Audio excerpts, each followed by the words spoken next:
foi a queixa de Nossa Senhora?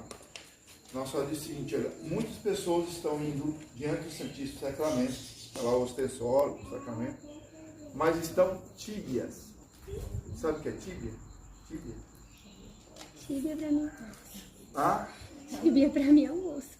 Não, tem uma palavra, é uma palavra grega, na verdade, tíbia. Estão frias, né? Estão frias, estão ali, chega ali diante do Santíssimo Sacramento e fala, né? Louvado seja, como é que é? Graça e louvor será a todo momento ao Santíssimo e Digníssimo Sacramento. Mas fala só com a boca. Vai ali, com a boca.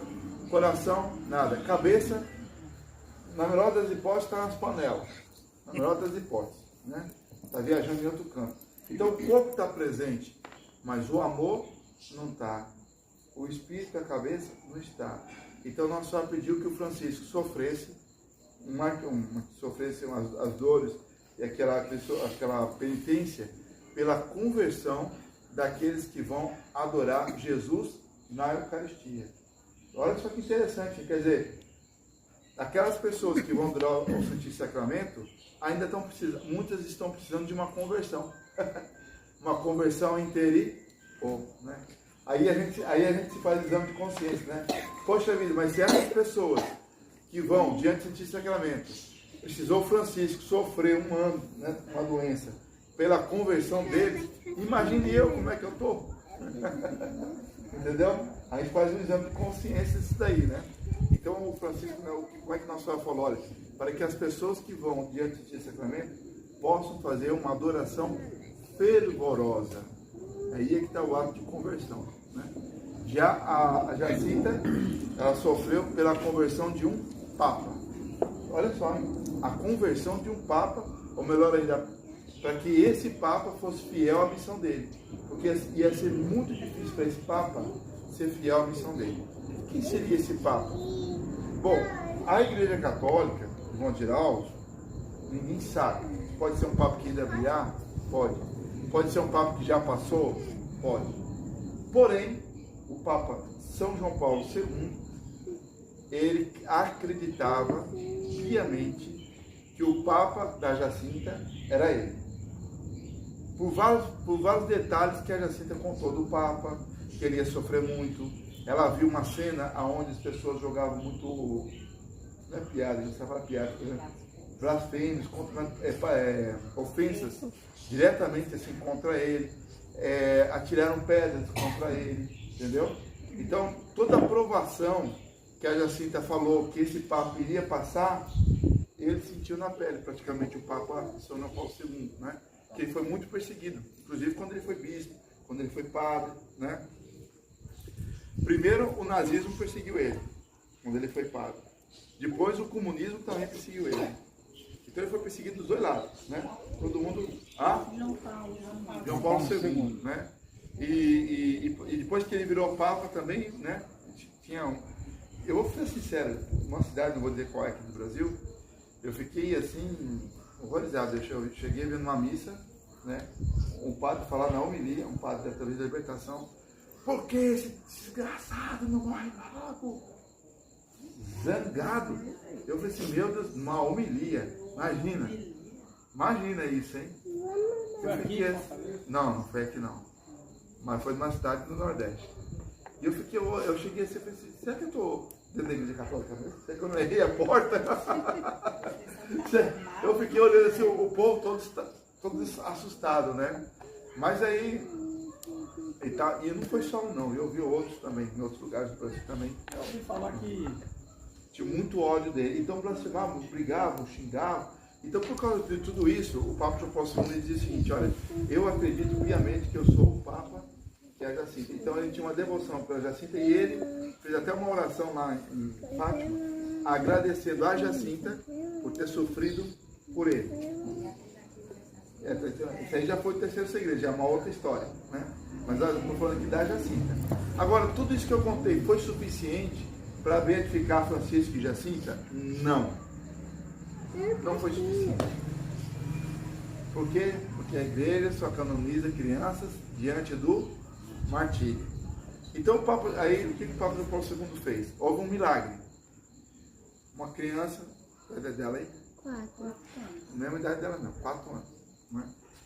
A família não apavorada com a doença da criança e tal. Vamos fazer uma promessa a João Paulo, a Francisco e Jacinta. Fizeram uma promessa. Se a Jacinta e o Francisco desse a cura do filho deles, eles iam mandar para Roma e para Portugal todos os detalhes do médico e tudo. E a criança foi curada. Assim que fizeram a promessa, no outro dia a criança estava boa. Aí fizeram todo o relatório e mandaram para o Papa e para Portugal. Aí quando vai beatificar, o Papa conversa com duas pessoas que são encarregadas para isso. Um vai defender que pode e o outro vai defender que não pode. Antigamente chamava-se o advogado do diabo. Mas aí mudaram o nome hoje, tá? Essa pessoa é um cardeal, é um bispo. Mas a missão dele é mostrar por que não pode canonizar, ou por que não pode beatificar. E aí ele falou, olha, as crianças fizeram um milagre, tá ok. Mas eu tenho que lembrar que a igreja não canoniza crianças sem passar pelo martírio. Mas o Papa João Paulo II tinha quem que inspira o Papa nessas horas assim? O Espírito Santo. E o Papa disse o seguinte, estava ali o cardeal Ratzinger. Como sabe quem é o cardeal Ratzinger? Cardeal Ratzinger, Bento XVI. Nessa época ele não era o Papa, ele era o consultor do Papa, né? E ele que era o teólogo mesmo. Aí o Papa falou assim, me diga uma coisa, não existe 2 tipos de martírio. O Papa João Paulo II falou para o cardeal Ratzinger, existe. Existe o martírio de sangue, mas existe também aquele martírio moral, onde a pessoa está disposta a morrer por Jesus Cristo, tal, mas de repente não morre, também é um martírio. E aí eu lhe pergunto, as crianças em agosto, dia 13 de agosto, não foram presas? Foram. E o que aconteceu com elas na cadeia? Pegaram elas pelo pé e colocaram penduradas de cabeça para baixo, em cima de um azeite fervendo. Ou vocês negam Fátima, ou vira pastel. O que as crianças disseram? Preferimos morrer a mentir, porque se nós negarmos que Nossa Senhora apareceu, estaremos mentindo. E já prometemos para ela que jamais nós vamos cometer um pecado, nem sequer venial. Olha, e aí aceitaram o azeite para não cometer um pecado. Qual o pecado? Da mentira. Porque se eles negassem, estavam mentindo. E eles tinham prometido a Nossa Senhora que jamais iam mentir, que jamais iam cometer um pecado. Olha como é. E aí o Papa João Paulo II falou para o cardeal Ratzinger, então isso é um martírio moral. Não chegaram a ser cozido mesmo, né? Porque não chegaram a vir até o final da história, foi só uma ameaça, mas eles estavam dispostos a entrar no azeite e morrer por amor a Jesus e Maria. Então foram, aí o cardeal, os 3 cardeais, que são 3 na verdade, né? Abaixaram a cabeça e falaram, o senhor tem razão. Vamos marcar então a data, abril, só não lembro agora o mês e o dia, não lembro. E aí foram, no ano de 2000, foi lá então e beatificou Francisco e Jacinta, né? Depois que acabou a beatificação, tudo isso aqui para dar o quadro da história, né? Acabou a beatificação, o Papa João Paulo II chama o bispo de Portugal, chamado Dom Serafim, e diz o seguinte, olha, vai começar o novo milênio. Agora, para o novo milênio, eu não quero mais só solteiros que levem Nossa Senhora pelo mundo, solteiros celibatários. Eu quero que haja também casais. E esses casais, pelo menos um casal em cada país, e esses casais devem entrar nas famílias, com a imagem de Nossa Senhora e a coroa na almofada, e devem consagrar as famílias ao Imaculado Coração de Maria, para que essas famílias possam atender os pedidos de Nossa Mãe, como eu atendi da consagração. Entendeu agora ou não? E vem um adendo aí que eu estava esquecendo. O Papa João Paulo II falou assim, por que eu quero casal a partir do novo milênio? Porque o mundo vai tentar destruir na cabeça das pessoas toda e qualquer noção sobre o sacramento do matrimônio.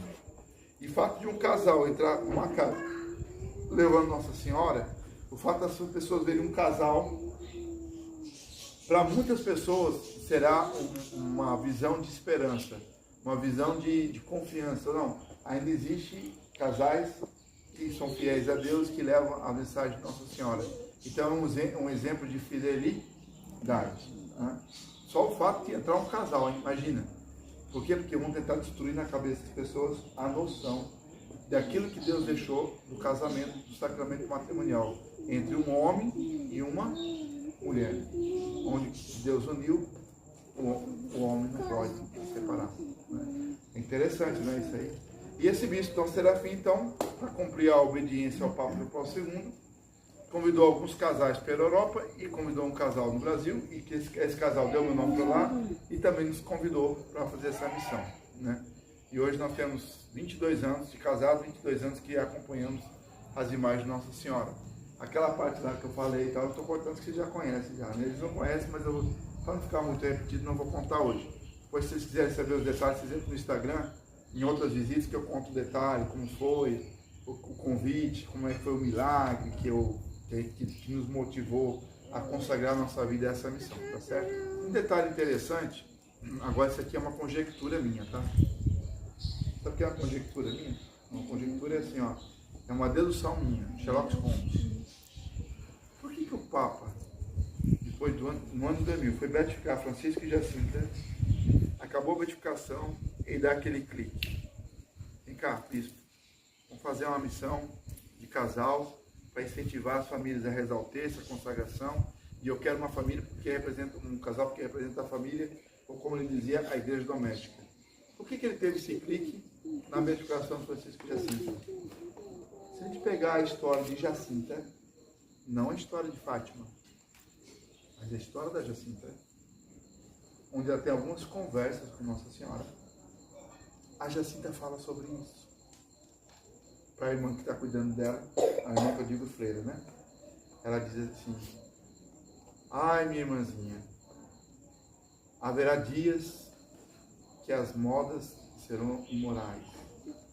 Ai dos casamentos, as pessoas não respeitarão mais o santo sacramento do matrimônio. A Jacinta, 7 anos, no leito do sofrimento, ela tinha visões proféticas, né? E aí ela falou para a freira: a Igreja Católica não segue modas. Ai da Igreja Católica. Haverão sacerdotes que querão seguir a moda do mundo. Mas a Igreja não pode seguir as modas, porque Jesus Cristo não segue a moda. Jesus Cristo é o mesmo, ontem, hoje e sempre. Tudo que a Jacinta falou, o Papa João Paulo II sabia. Então, quando ele beatificou a Jacinta, eu acredito que ele deve ter naquele momento, uma inspiração da Jacinta para criar a nossa missão, para que a gente pudesse estar aqui hoje com Nossa Senhora e vocês também atendessem esse pedido da Nossa Senhora, para que Nossa Senhora nos desse força para vencer o que a gente chama de unanismo do mundo, ou seja, o modismo do mundo, né? Porque nós sabemos que é difícil.